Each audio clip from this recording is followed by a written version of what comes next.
તો મધ્ય પૂર્વમાં યુદ્ધનું સંકટ જેમ જેમ ઘેરાઈ રહ્યું છે તેમ તેમ તેની આડઅસરો પણ હવે વર્તાવાનું શરૂ થઈ ગયું છે. આગામી સમયગાળામાં ભારતનું આરોગ્ય ક્ષેત્ર પણ યુદ્ધના ઓછાયાથી અભડાઈ શકે તેમ છે.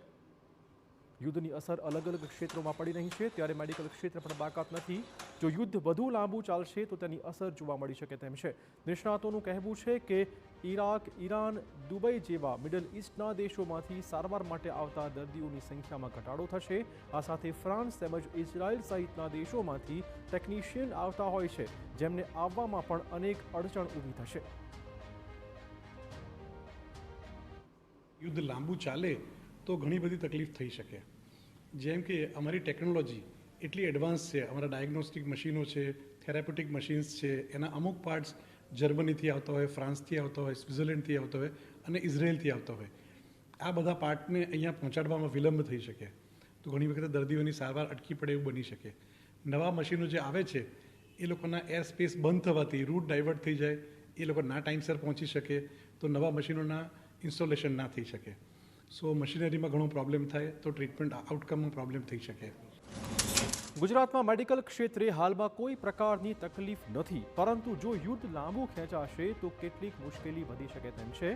યુએસથી કાર્ગોમાં આવતા રૂટમાં કેટલાક અંશે ફેરફાર થયો છે. આ સાથે ભારતમાં દવાની વાત હોય કે પછી રો મટીરિયલ વિશેની રાષ્ટ્રીય સ્તરે 5 માસનો સ્ટોક અને ગુજરાતમાં 3 માસનો સ્ટોક રાખવામાં આવતો હોય છે.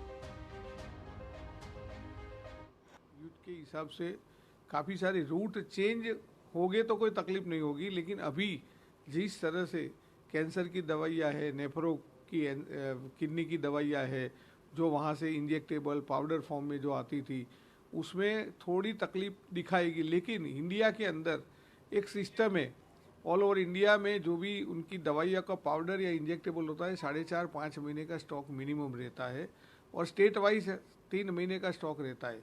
तो अभी 2-3 महीना तक तो नहीं लगेगी. काफ़ी सारी प्रोडक्टें आती है, लेकिन रूट चेंज करके आती है. शायद जो डेली आती थी उसकी जगह आज 2 दिन 3 दिन में पहुंचती है. लेकिन जो अभी जो स्टॉक है इसके हिसाब से मुझे नहीं लगता कि 2-3 महीना तक अभी कोई ऐसी प्रोडक्ट में तकलीफें आए.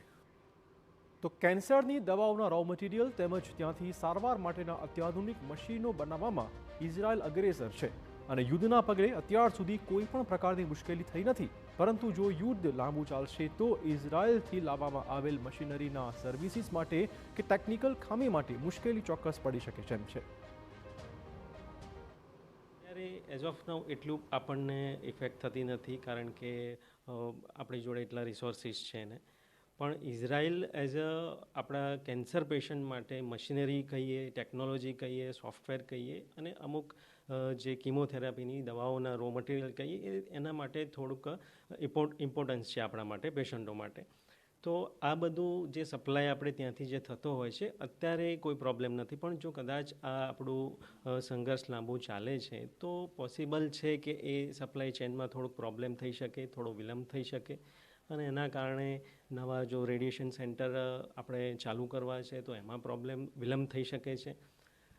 રો મટીરિયલ કહીએ તો કીમોથેરાપી માટેના જે હોય છે એના એજન્ટો, જે રિએજન્ટ હોય છે, એમાં પ્રોબ્લેમ થોડોક વિલંબ થઈ શકે છે.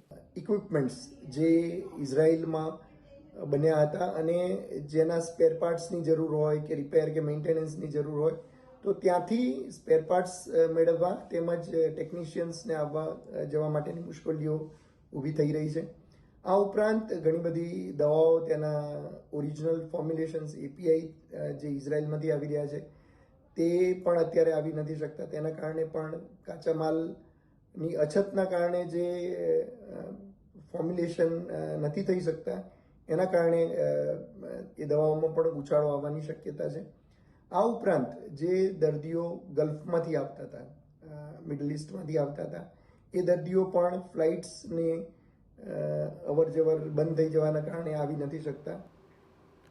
તો ટાર્ગેટેડ થેરેપી કે જે કેન્સરમાં અત્યધન ટ્રીટમેન્ટ મનાય છે તેનું રો મટીરિયલ મિડલ ઇસ્ટના દેશોમાંથી આવતું હતું, તેને અસર થઈ રહી છે, પરંતુ તેનો વિકલ્પ શોધવામાં હાલ તજજ્ઞો લાગી ગયા છે.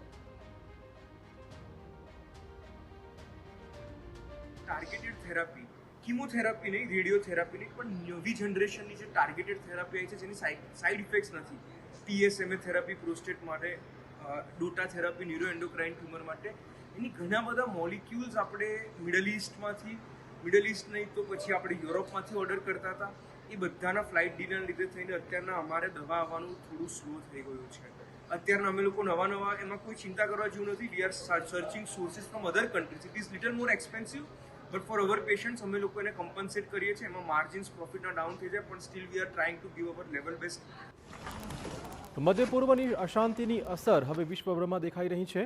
હાલ તો ભારતમાં આરોગ્ય ક્ષેત્રે તેની વધુ મોટી અસર થઈ નથી, પરંતુ આગામી સમયગાળામાં આ સમસ્યા વકરે તેવી વકી છે. ખાસ કરીને હોસ્પિટલ્સમાં વિદેશથી ટ્રીટમેન્ટ માટે આવતા દર્દીઓ હોસ્પિટલ્સને યુદ્ધની અસર વર્તાવા લાગી છે. મેડિકલ ટુરિઝમ ક્ષેત્રમાં ગુજરાત હરણફાળ ભરી રહ્યું છે, પરંતુ યુદ્ધના કારણે કેટલેક અંશે આ ગતિ ધીમી પડી રહી છે. ઈરાન અને ઇઝરાયલ વચ્ચેના આ યુદ્ધમાં ભારતને હાલના તબક્કે મેડિકલ ક્ષેત્રે કોઈ ચિંતાજનક સ્થિતિ નથી, પરંતુ જો યુદ્ધ લાંબા સમય સુધી ચાલે તો આવનારા દિવસોમાં કેટલેક અંશે મોંઘવારીનો માર મેડિકલ ક્ષેત્રમાં પણ જોવા મળી શકે છે. કેમેરામેન ઇમરાન શેખ સાથે જિગ્નેશ પટેલ, TV9 અમદાવાદ.